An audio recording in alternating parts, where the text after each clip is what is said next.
they turned it off. It wasn't temping. Pig freezer. Says we got a compressor, says we got fans.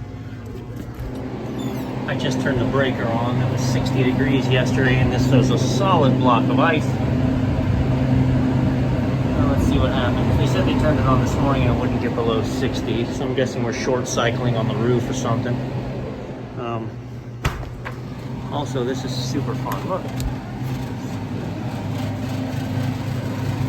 You move these, you'll find from the manufacturer. Stand by. There's a lovely sticker that was right there. They removed it. It was right there. It says, "Don't fill above this line."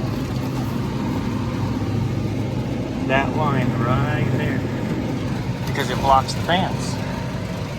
You lose your airflow. All right, let's get to the. All right, so here's our unit. I know it looks funny, but that's a frame rate issue.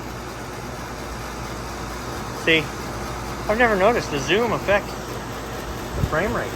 So they're actually boogieing fast, like that. We're good. They're both drawing towards me. Sight glass, clear. No sign of drama. What do you want to bet this thing pulls down to 5 below?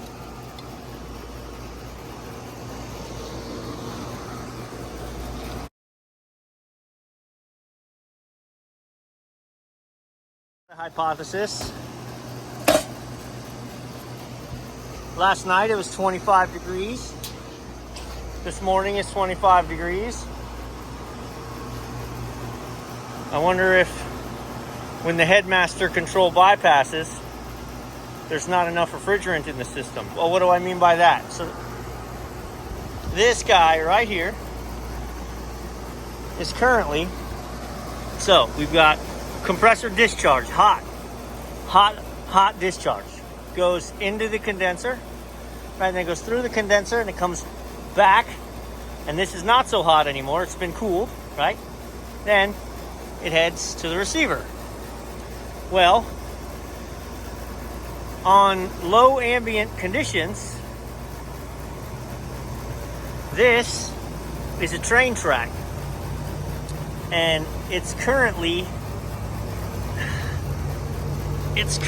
open this way, right? So this is the only way refrigerant flows. So when it comes here, it hits the closed port and it heads to the condenser. Well, under very low ambient conditions, this changes that to this. So it closes this off. So now what happens is refrigerant's leaving here and coming straight into the receiver and then heads downstairs to the TXV. Well, when you do that, you isolate all of the refrigerant that's in that condenser. When you flip that switch, it's now stuck there. It can't push back against the force coming in. The force coming in goes in and down, and it's just trapped in there. That's why you have a receiver to keep extra refrigerant, what we call a winter charge.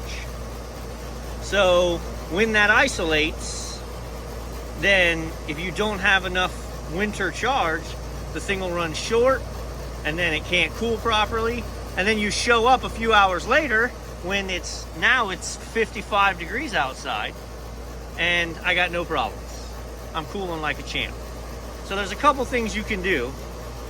You can kill a headmaster control, which is, it works if you put it on a fan cycle, but we'll start with this. Immediate solution when I was not taking anything into account other than fixing the problem. This is the diaphragm that controls the switch. If you take your cutters and you cut this, don't pinch it, make sure you cut it, you release the little charge of the power head, and it'll never move again, and it'll fail in the normal position. So never again will you bypass the coil. The problem with that is when it's 25 degrees outside, you're gonna way subcool your refrigerant, and it's gonna get down to the TXV, possibly with such little pressure that it doesn't push through the TXV proper. So you can kill a headmaster control if you add a fan cycle, which means on the high pressure side of things, right here where you have this high pressure cutout, I would add a fan cycle control. This is a safety. I would add a fan cycle that doesn't bring the fans on unless we have a certain amount of pressure. So when it's freezing cold, I don't want fans running, I want them off. And then if the pressure gets too high, it'll kick in. But if this thing just runs solid right now, then I don't have anything else to blame other than that. I think you don't have enough winter charge in it. That didn't take long. Yeah, there's nothing wrong with this unit other than probably needs a winter charge.